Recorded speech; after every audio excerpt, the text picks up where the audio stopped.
Mendekat. Pak, nggak bisa lewat ini Pak. Pak wawancara ini Pak Amin.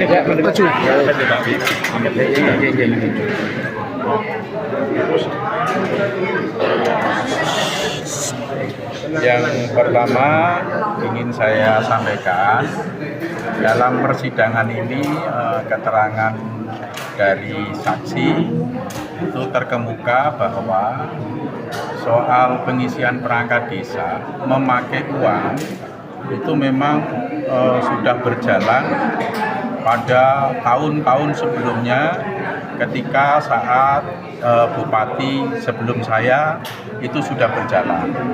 Bahkan angkanya cukup fantastis, 200 juta, 300 juta, bahkan lebih tinggi dari itu bisa mencapai 1 miliar. Tetapi untuk era saya sebagai bupati, pengisian perangkat desa itu belum berjalan. Dan mereka meyakini, semuanya meyakini bahwa di era saya pengisian perangkat desa nanti itu tidak pakai uang. Mengapa? Dia meyakini itu karena yang menjadi kewenangan saya langsung sebagai bupati mengangkat kepala dinas, direktur rumah sakit, pejabat di lingkungan pemerintah Kabupaten Pati, yang menjadi kewenangan saya langsung. Seperti itu aja, tidak pakai uang. Jadi mereka itu kepala desa dan calon perangkat desa yang ada di Kecamatan Jager sesungguhnya karena meyakini budaya kebiasaan sudah berjalan cukup lama, maka ketika ada oknum kepala desa yang mengatakan seperti itu, dia langsung menyambut, merespon. Itu satu. Yang kedua, sesungguhnya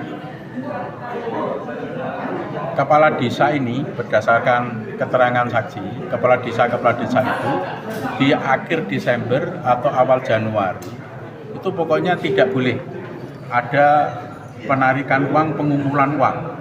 Itu sudah seperti itu kesepakatannya. Meskipun ada pembicaraan sebelumnya pakai uang, tetapi pada akhir Desember atau awal Januari itu mereka sudah sepakat itu berhenti, tidak boleh. Itu karena Pak Mudasir yang dipakai pertimbangan, Pak Mudasir marah tidak boleh pakai uang karena Pak Mudasir tahu siapa saya, tidak pakai uang, itu berhenti. Tetapi hanya satu kecamatan, yaitu Kecamatan Jagen yang Sumarjiono itu tetap melaksanakan praktek pengumpulan uang. Itu hanya oknum kepala desa, yaitu namanya Sumarjiono.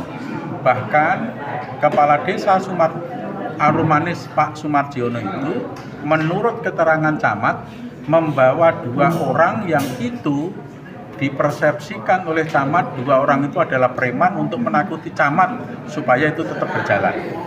Jadi membawa itu. Dan tadi disampaikan oleh hakim dan juga sama saya menyampaikan terima kasih kepada KPK. Terima kasih kepada KPK adanya operasi ini. Insya Allah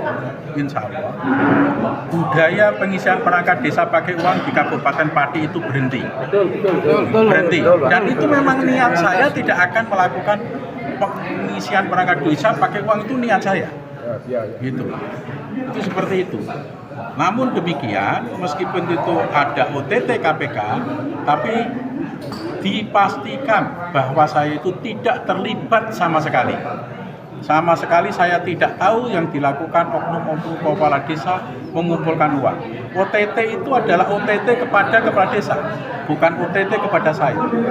Tidak ada uang yang diberikan kepada saya juga tidak pernah memberikan perintah mengumpulkan uang, dan saya sama sekali tidak pernah membahas pengisian perangkat desa itu kepada kepala desa, kepada siapapun. Oke. Soal K1 itu tadi kan dijelaskan itu dari tim. Orang-orang ngomong di warung, timnya Kepala Desa Susanto Sumberjo itu hanya mengasumsikan, itu asumsi, bukan informasi valid, bukan A1 soal K1 menyebut K1. Kemudian juga pada persidangan sebelumnya kan kepala desa kalau dimintain keterangan, saudara tahu nggak soal mekanisme pengisian perangkat desa ini harus mengusulkan untuk mendapatkan izin bupati, kemudian nanti pelaksanaannya itu seperti apa, kepala desa selalu menjawab tidak tahu. Itu sudah terbantahkan pada persidangan kali ini. Persidangan kali ini Sekcam, PJ Sekcam, PLT Sekcam maupun Kasih Pemerintahan menjelaskan secara gamblang bahwa setiap tahun atau setiap mau pengisian perangkat desa, semua kepala desa itu dikumpulkan, diberi sosialisasi tuh soal tata cara atau tahapan pengisian perangkat desa. Ya, tata cara pengisian perangkat desa, baik itu kepala desa yang mengisi maupun yang tidak mengisi itu dikumpulkan, diberi sosialisasi. Bahkan sosialisasi itu tidak hanya di kecamatan, tapi sosialisasi di kantor desa juga. Artinya mereka paham, tapi persidangan yang sebelum-sebelumnya dia mengelak tidak paham. Tapi sesungguhnya sudah ada sosialisasi. Oke? Oh ya, bagaimana?